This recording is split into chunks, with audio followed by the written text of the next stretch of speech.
दूर बसे एक गांव में सीता नाम की महिला रहती थी।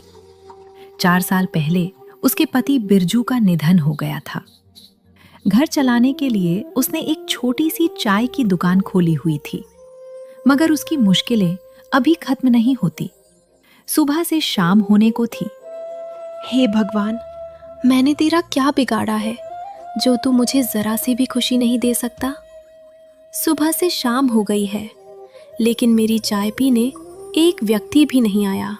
सीता ऐसे खुद को कोस रही थी, तो वहीं उससे थोड़ी दूर एक और चाय का बड़ा सा स्टॉल था, जहां कस्टमर की कोई कमी नहीं थी। इसी बात का सेठ धनीराम को बड़ा ही घमंड था। एक शाम शटर बंद करके धनीराम जा रहा था, तभी उसने सीता को देखा और उसका मजाक बनाने लगा। सीता, ओ सीता, सच में तू बहुत भोली है रे, और कहीं ना कहीं अकल से पैदल भी। क्यों, सही कहा ना मैंने? धनीराम हंसता हुआ आगे चला गया। सीता चुपचाप रही, क्योंकि यह कोई पहली बार का नहीं था। धनीराम अक्सर सीता को ताने मारा क्या करता था। फिर सीता ने भी अपनी चाय की टपरी बंद की और घर के लिए निकल पड़ी। घर में उसका छोटा सा बेटा उदास बैठा था। जैसे ही उसने अपनी माँ को देखा तो एक पल के लिए खुश हुआ, मगर तभी मम्मा, आज तो आप मेरे लिए गुड्डा लाने वाली थी ना। बोलो, कहाँ है मेरा गुड्डा?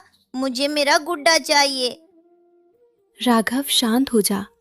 मैं आज तेरा गुड्डा लाना भूल गई। कल पक्का लेकर आऊंगी। नहीं, आप हर दिन यही बोलती हो। भरे बाजार से होकर आती हो, फिर भी मेरा गुड्डा लाना ध्यान नहीं रहा।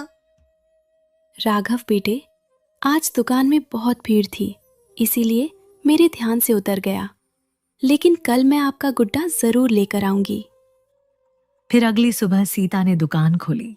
वह साफ सफाई करने लगी। तभी धनी सेठ भी वहां रुक जाता है। सीता, तेरी तो पूरी जिंदगी ऐसे ही निकल जाएगी। सुबह सुबह आकर साफ सफाई कर और फिर पूरे दिन बैठकर मक्खियां मार। यही बचा है अब तेरी जिंदगी में। धनी सेठ, समय का पहिया कब घूम जाए ये किसी को नहीं पता। अरे अरे, मुझे लगता है तेरा पहिया तो कहीं रास्ते में पंचर हो गया है, तभी तो तेरा ये बेकार का काम थप्पड़ा है। और एक मैं हूं, लोग मेरी चाय पीने का इंतजार करते हैं। तेरी इस कबाड़ जैसी दुकान में कौन बैठकर चाय पिएगा? बदबू के मारे मेरा तो दम भी घुटता है। बस गंदगी है तेरी चाय की दुकान में। अच्छा है जो मेरी दुकान तुझसे दूर है, वरना मेरे भी दिन तेरे जैसे होते। सीता आगे एक शब्द भी नहीं बोल पाई और धनीराम हंसता हुआ वहां से चला गया। काफी देर तक सीता ग्राहक के आने का इंतजार करती रही। हे भगवान, कम से कम आज तो थोड़ी बहुत बिक्री करा दे, जो मैं अपने राघव के लिए एक गुड्डा ले जा सकूं। बेचारा कब से बोल रहा है। सीता यह सब सोच ही रही थी, तभी एक गाड़ी से कुछ आदमी उतरे। उन्हें देखकर सीता के मन में एक उम्मीद जगी और चेहरे पर मुस्कान आई। ये व्यक्ति चाय पीने आए हैं। काश ये सब मेरी दुकान पर आ जाएं। सीता मन ही मन खुश हो रही थी। तभी एक व्यक्ति बोला, वो रही चाय की टपरी। चलो दोस्तों, गर्मा गर्म चाय पीते हैं। अरे रुको, वहां भी तो देखो, चाय का कितना बड़ा स्टॉल है और भीड़ भी लगी है। जरूर वहां की चाय में कुछ खास बात होगी, तो हम सब क्यों ना वहीं जाकर चाय पिए। ऐसे वो चारों व्यक्ति धनीराम के स्टॉल पर ही चले गए और सीता उन्हें बस देखती रही। उसे बहुत दुख हुआ, लेकिन वो क्या कर सकती थी। क्या इतनी बुरी है मेरी दुकान, जो ग्राहक आते ही नहीं? मेरी दुकान छोटी है, अच्छी सजावट नहीं है, तो क्या मेरी चाय भी बेकार हो गई? सीता का मन बहुत उदास हुआ। वह उस दिन दोपहर को ही चली गई। घर जाते ही राघव सवाल पर सवाल करने लगा। मम्मा, आज आप इतनी जल्दी आ गई? हाँ राघव, दुकान पर कोई आता ही नहीं, तो मैं वहां अकेली क्या करती? कोई नहीं आता, लेकिन आप तो बोल रही थी कि दुकान में बहुत भीड़ हो जाती है, जिसकी वजह से आप मेरा गुड्डा लाना भी भूल गई थी। मैंने झूठ बोला था। मेरी दुकान पर एक भी ग्राहक नहीं आता, और ना ही मेरे पास तेरा गुड्डा लाने के लिए पैसे हैं। इसीलिए बस झूठ बोलती थी। अब मुझे परेशान ना कर। इतना बोलकर सीता आंख बंद करके खटिया पर लेट गई। बाहर ठंडी ठंडी हवा चल रही थी। आसमान में घने काले बादल छा गए और तभी मूसलाधार बारिश होने लगी। सीता बाहर आई। उसने एक नजर गांव में मारी। बारिश हो रही है। ऐसे मौसम में तो चाय हर कोई पीना पसंद करता है। मुझे जल्दी से दुकान को लगाना चाहिए।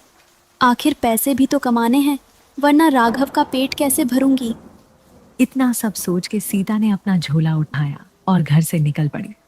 कुछ देर चलने के बाद सीता बाजार पहुंची और जब उसने देखा तो उसके पैरों तले जमीन खिसक गई, क्योंकि वहां अब चाय की टपरी नहीं, बस ढेर पड़ा था।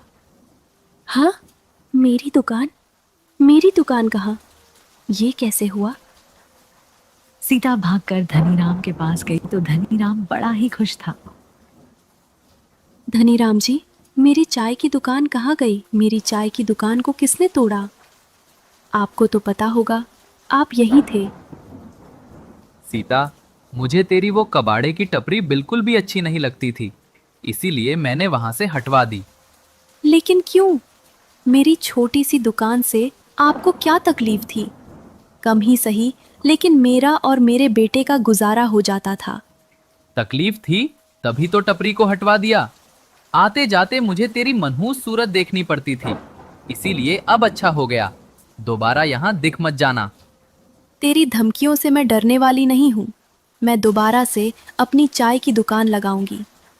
सीता, ऐसी गलती भूलकर भी मत करना, वरना इस बार पुलिस आएगी और तुझे सीधा जेल में डाल देगी। फिर रहना जेल में और तेरा बेटा यहाँ सड़कों पर भीख मांगेगा। क्या कहा तुमने? पुलिस? और मुझे क्यों पकड़ कर ले जाएगी पुलिस? हाँ, पुलिस। मैंने तेरी शिकायत की थी पुलिस में, और उन्हें भी लगा कि तेरी टपरी की चाय नहीं, बस गंदगी होती है। इसीलिए वो आए थे और दुकान को तोड़कर चले गए। इसीलिए बेहतर यही होगा कि यहाँ से चुपचाप चली जा। सीता पुलिस के नाम से बहुत घबरा जाती है और वहां से चुप ही चली जाती है। पीछे से धनी सेठ बहुत हंसता है। ये गरीब बिना जरा सी बातों से घबरा जाते हैं। पुलिस का नाम क्या लिया? देखो कैसे दुमदुमा के भाग गई। ऐसा झूठ मैंने पहले बोल दिया होता तो कब का यहाँ से ये चली गई होती। धनीराम ने सीता से झूठ बोला था। सीता बारिश में भीगती हुई घर आई। रात हो गई, लेकिन सीता के घर में अभी तक चूल्हा नहीं जला था। राघव का भूख के मारे बुरा हाल था। माँ, बहुत भूख लगी है, कुछ खाने को बना दो ना। राघव बेटा, मैं क्या बनाऊं? घर में कुछ भी नहीं है। राशन पानी सब खत्म हो गया। माँ, तुम बस 5 मिनट रुको, मैं अभी कुछ लेकर आता हूँ। राघव अपना स्कूल बैग लाया और उसके अंदर से एक पीली पैकेट निकाली। माँ, आज आप मैगी बना दो, मैं मैगी खाऊंगा। मैगी? लेकिन ये तो महंगा वाला पैकेट है। तू कैसे लाया? पैसे कहाँ से दिए तूने इसके? अरे मम्मा, मैं जब स्कूल से आ रहा था तो रोड पर ये गिरी मिली। मैंने इधर उधर देखा भी, लेकिन कोई नहीं आया, तो मैंने इसे बैग में रख लिया। ठीक है, मैं बनाकर लाती हूँ। सीता मैगी बनाने रसोई में आई।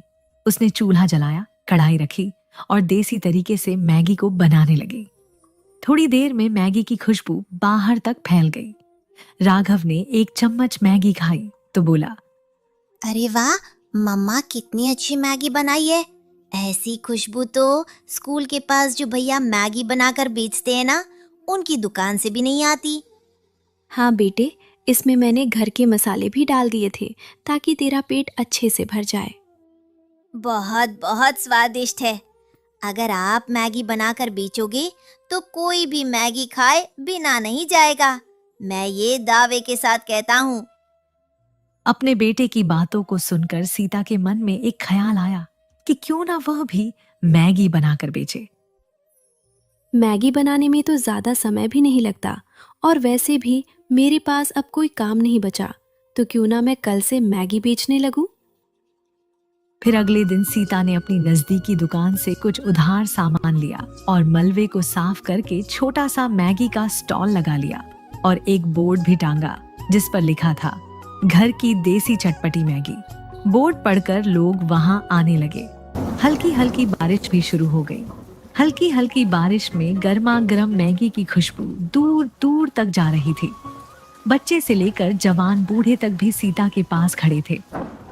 लाओ सीता बेटी, मुझे भी जरा अपनी देसी चटपटी मैगी का स्वाद चखाओ। हाँ काका जी, क्यों नहीं, ले आपके लिए देसी चटपटी मैगी। पहले ही दिन सीता के लाए हुए सारे मैगी के पैकेट खत्म हो गए। उसने खुश होते हुए सोचा, आज मेरी कमाई हुई, वो भी पूरे 500 रुपए की। हे भगवान, ऐसी कृपा बनाए रखना। आज तो मैं राघव के लिए गुड्डा लेकर ही जाऊंगी। सीता ने घर जाते समय एक गुड्डा खरीदा और जब वह घर पहुंची तो गुड्डा देखकर राघव खुशी से चहक उठा। गुड्डा, वो भी इतना सुंदर। ये गुड्डा मेरे लिए लाई हूँ मम्मा। हाँ राघव बेटे, ये गुड्डा आपके लिए ही तो है, और किसके लिए लाऊंगी। मेरी मम्मी बहुत अच्छी है, कितना बड़ा गुड्डा ला कर दिया है। राघव गुड्डे से खेलता रहा। सीता यह देखकर बहुत खुश हुई। धीरे धीरे उसकी मैगी की चर्चा होने लगी। अब ज्यादातर लोग चाय ना पीकर मैगी खाने आते। ये देखकर धनीराम तो गुस्से से लाल हो उठा। सीता, तूने ये अच्छा नहीं किया। चाय की टपरी तोड़ी तो अब मैगी बेचने लगी। तुझे यहाँ भी टिकने नहीं दूंगा, चाहे कुछ भी हो जाए। ऐसे तो मैं अपने ग्राहक तेरी मैगी नहीं खाने दूंगा। धनीराम से सीता की खुशियां बर्दाश्त नहीं हुई, क्योंकि वह अपनी चाय के स्टॉल के सामने किसी और का कोई काम धंधा चलता हुआ नहीं देख सकता। फिर अगले दिन 2-4 आदमी सीता के पास आए और मैगी का ऑर्डर दिया। सीता अपने काम में व्यस्त थी। तभी एक ने पानी मांगा और जैसे ही सीता ने पानी देने में व्यस्त हुई तो पास खड़े एक व्यक्ति ने कटी हुई सब्जी में कुछ मिला दिया और फिर कुछ देर बाद वही आदमी झल्लाकर बोले, अरे छी छी, ये क्या खिला रही हो? इससे अच्छा तो मैं जहर खाकर मर जाएं। भाई साहब जी, क्या हुआ?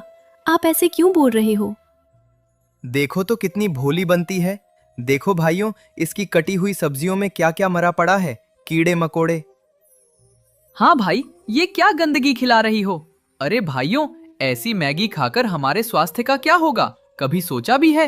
बच्चे बूढ़े तक ये मैगी खाते हैं, अब उनको क्या पता इसकी असलियत, बेचारे। नहीं, हम ऐसी किसी भी दुकान को चलने नहीं देंगे। सीता, अभी के अभी यहाँ से चली जाओ, वरना हम सब मिलकर तुझे पुलिस के हवाले कर देंगे। हाँ, सही कहा। अब यहाँ से चली जाओ और यहाँ दोबारा दिख मत जाना। उन सब के सामने सीता का एक शब्द तक ना निकला। वह बस रोती रही। घर आकर उसने सोचा, मैंने सब्जियां देखकर काटी थी। जरूर ये किसी ने जानबूझकर मेरे साथ किया है। मुझे पूरा यकीन है वो धनीराम ही है जो मेरे अच्छे काम से जल रहा है। ये सब उसी ने किया होगा। धनीराम बहुत खुश था और वह सोचता है, क्यों ना मैं भी एक साइड में मैगी की स्टॉल लगा लूं, जब सीता की मैगी के ग्राहक मेरे पास आएंगे। फिर धनीराम ने ऐसा ही किया। उसने चाय के स्टॉल के सामने एक साइड में एक मैगी की दुकान भी लगा ली, लेकिन उसकी मैगी में वो स्वाद नहीं था। इसलिए लोग एक बार आते लेकिन दोबारा नहीं आते। ये देखकर धनीराम परेशान हो गया। मेरी मैगी खाने कोई नहीं आता। जैसे तैसे तो सीता को रास्ते से हटवाया, लेकिन सबको उसी का स्वाद याद है। क्या क्या नहीं किया मैंने। गुंडों से चाय की टपरी को तुड़वाया, फिर अपने आदमी भेजकर उसके कटे हुए प्याज में कीड़े मकोड़े छुड़वाए। धनीराम की यह बात उसका नौकर मोहन सुन लेता है। वह शाम को सीधा सीता के पास आया और उसे सब बता दिया। सीता बहन, धनीराम बहुत घमंडी और लालची इंसान है। उसी ने भाड़े के गुंडों से आपकी चाय की टपरी तुड़वाई और अब उस दिन भी अपने कुछ आदमियों को आपके मैगी पर जानबूझकर भेजा। मोहन भैया, मुझे भी धनीराम का ही शक था, लेकिन मैं अब क्या करूं? मेरी बात मानो, आप मैगी का काम फिर से शुरू करो। आपकी मैगी पूरे गांव में मशहूर थी। लोग आपकी मैगी की चर्चा करते हैं, याद करते हैं आपको, और आपकी तो बिक्री भी अच्छी खासी होती थी। आप मुझे काम पर रख लें। मैं शुरुआत में कम पैसे लूंगा, लेकिन अगर हम दोनों रहेंगे तो धनीराम का कोई भी हथकंडा सफल नहीं होगा। मैं भी उससे तंग आ गया हूं। सीता ने मोहन की बात मान ली और उन्होंने फिर से मैगी का काम शुरू किया। अब सीता कढ़ाई के पास खड़ी होकर मैगी बनाती और मोहन ग्राहकों पर नजर रखता। ये देखकर धनीराम की आंख गुस्से से लाल हो गई। उसे रहा नहीं गया। वह सीधा सीता की दुकान पर आया और सामान को फेंकने लगा। मोहन ने तुरंत पुलिस को बुलवा लिया और मौके पर धनीराम को गिरफ्तार कर लिया गया। पुलिस साहब जी, धनीराम बिल्कुल अच्छे नहीं है। गरीब सीता पर शुरू से अत्याचार करते आए हैं। बार बार इनके काम को बंद करते आए हैं। क्यों रे धनीराम, तेरी गर्मी तो हम हवालात में निकालेंगे और आप बहन जी अपना काम करें। अगर कोई और ऐसी बदतमीजी करे तो हमें कॉल लगाना। और अब तू चल हवालात की हवा खाने। पुलिस साहब जी, मेरी आपसे हाथ जोड़कर विनती है, धनीराम को छोड़ दें, इन्हें जेल ना ले जाएं।